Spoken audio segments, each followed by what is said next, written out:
What happens when you put one of baseball's fiercest competitors in the same room as the league's most polarizing commissioner and bring up the words salary cap? Let's just say the Phillies clubhouse turned into a scene straight out of a Tarantino movie. Today, we're breaking down the Bryce Harper versus Rob Manfred blow-up. The quotes, the tension, the fallout, and why this might be the moment that shapes the future of baseball. Some MLB breaking news involving Bryce Harper and the commissioner, Rob Manfred. It's late July 2025. The Phillies are rolling in the thick of a playoff hunt. Spirits are high. Then Rob Manfred walks into the clubhouse as part of his annual State of the Game tour. These meetings are usually polite, a little awkward, and over in 20 minutes. Players ask about rule changes, scheduling, maybe replay reviews, nothing too wild. But this time, the room has dynamite, and someone's about to light the fuse. So what exactly was said that made Harper go from calm to nuclear in seconds? Manfred starts talking in that corporate commissioner tone, the one that sounds like a mix between a TED Talk and a tax seminar. Words like economic parity and level playing field start floating around the room. Now, let's be real. In baseball, those phrases are like saying, "we need to talk" in a relationship. Everyone knows it's not going somewhere fun. To players, economic parity is code for salary cap. Bryce Harper's sitting there, leaning back in his chair, hat low, bat resting on his shoulder. He's calm, at least on the outside, but inside, you can practically hear the steam building like a pressure cooker. Harper doesn't just play for a paycheck. He plays for the principle that players, especially the ones who put butts in the seats, should have the freedom to earn what they're worth. And the minute he hears that kind of language in his clubhouse, it hits him like a hanging curveball over the heart of the plate. He stands up. The bat in his hand feels less like sporting equipment and more like a gavel in a courtroom. And then, with every eye in the room locked on him, Harper unloads. If you're here to talk about a salary cap, get the fuck out of our clubhouse.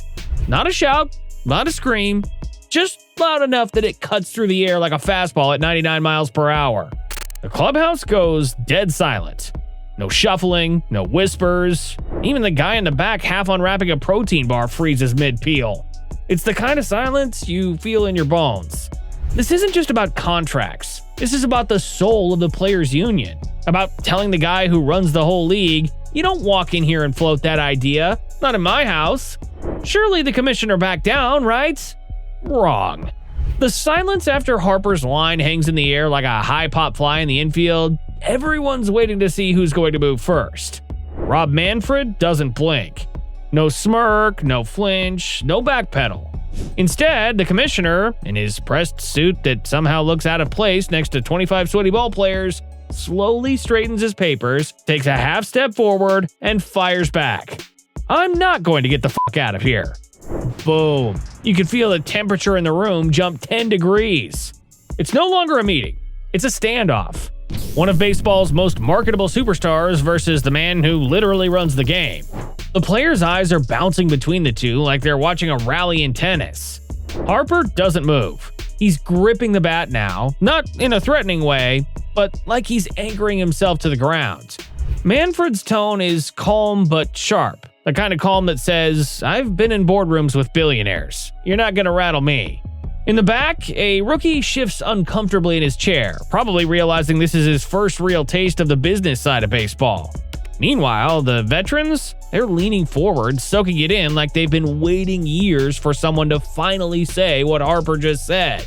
Then, before it can boil over, Nick Castellanos steps in like a fireman. He claps his hands and tosses a question at Manfred, something about scheduling or roster rules, anything to change the subject.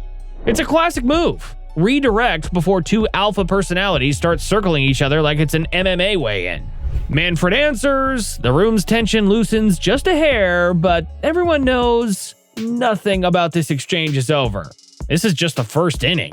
And if you think Harper just cooled off and moved on, think again. The meeting limps to a close. There's a handshake. Yes, a handshake. But don't let that fool you. When Manfred tried to call Harper the next day to smooth things over, Harper didn't answer.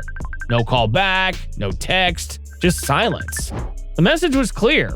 Harper said what he had to say, and that was the end of it. But the moment this story hit the media, that's when the real circus started. When the doors to the Phillies clubhouse closed that day, most people thought the fire was contained. But baseball has a way of leaking, and in this case, it leaked faster than a busted Gatorade cooler. Was your story yesterday afternoon about the Phillies' Bryce Harper and how he apparently cussed out the commissioner, Rob Manfred, in a meeting last week. Take us inside. What exactly happened and what does it mean? Within 48 hours, the story was everywhere. Talk radio shows were dissecting every word Harper said. Sports writers were debating if this was a heroic stand for players' rights or just an unnecessary clubhouse stunt. And then came the TV takes. Oh boy. Stephen A. Smith lit into Harper on ESPN. He called the behavior disrespectful and said that Harper should be punished and claimed you don't talk to the commissioner of your sport like that. On the flip side, Phillies fans were in full-on rally behind Harper mode. Signs started popping up in the stands with GTFO in giant block letters. Local Philly t-shirt companies saw an opening and dropped designs featuring Harper's face next to his now infamous line. Some even replaced the U in F with a Liberty Bell for that hometown flavor. Across the league, players were paying attention. Some texted Harper privately to thank him for saying what they felt but couldn't say. Others stayed quiet publicly but watched how the league responded. The MLB which had been bracing for a fight in the next CBA negotiations, suddenly had a viral rallying point. Even the fans outside Philadelphia started to take sides.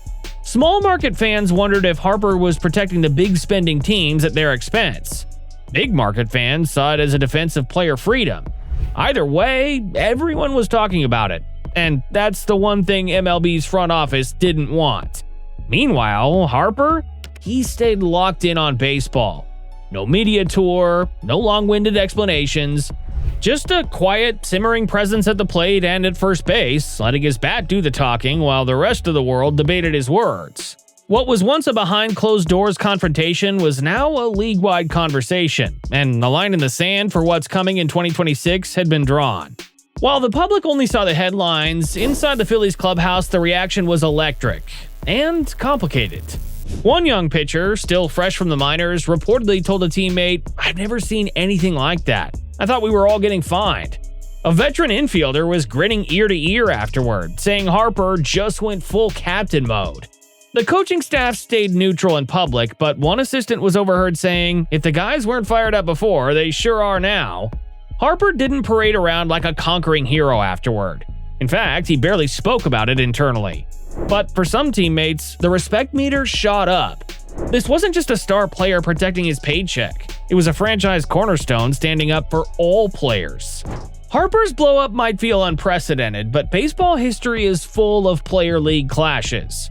In 1969, Curt Flood famously told Commissioner Bowie Kuhn he couldn't accept a trade challenging the reserve clause, a move that eventually helped create free agency. In the 80s, the MLBPA accused Commissioner Pete Uraboth of leading collusion among owners to suppress free agent salaries. And in the 2000s, Barry Bonds openly clashed with Bud Selig over steroid-era treatment. What makes Harper's moment unique? It wasn't a legal filing. It wasn't a behind-closed-doors negotiation. It was a face-to-face, in-the-moment confrontation, and the commissioner didn't back down. The first 72 hours after the story broke felt like a playoff game on every sports network. MLB Network ran the same 3 talking head clips on loop. Twitter/X was flooded with fan art of Harper staring down Manfred like it was a movie poster. Podcasts cranked out emergency episodes. Philly sports radio spent entire segments reading fan texts, some calling Harper a hero, others saying he'd just poked the bear before CBA talks. Even late-night hosts took jabs, with one joking, "Bryce Harper told the commissioner to get out, so naturally the Mets offered him a 10-year deal." For all the chest-pounding headlines, Harper was stepping into dangerous territory. The commissioner has the power to levy fines, suspend players, or quietly influence disciplinary calls down the line. While it's unlikely Harper would face official punishment for a verbal clash, taking a public stand against the league's top executives can have ripple effects, especially in future negotiations or disputes. Harper wasn't just risking money, he was risking perception. If the media framed him as selfish or combative, it could sway public opinion in favor of the owners when the labor battle came. That's a PR hit most players would avoid at all costs. Harper took it head on. Picture this. It's February 2027. Instead of pitchers and catchers reporting, we're seeing picket lines outside spring training facilities. Reporters swarm the gates. Harper, hoodie up, stands with teammates holding a no-cap sign while fans chant on both sides of the street. The season is delayed. TV money is bleeding. Social media is split between pay the players and baseball is dead. And every documentary covering the standoff starts with one clip. Harper, bat in hand, telling Rob Manfred to get the fuck out of his clubhouse. It's not just a possible future. If both sides dig in, it could be the most replayed soundbite in labor history. Whether you think Harper's a hero or a hothead, one thing's for sure. This was baseball's mic drop moment of 2025. And if the coming CBA talks turn into a full-on war, this scene in the Phillies clubhouse might be remembered as the opening shot. We'll catch you in the next inning.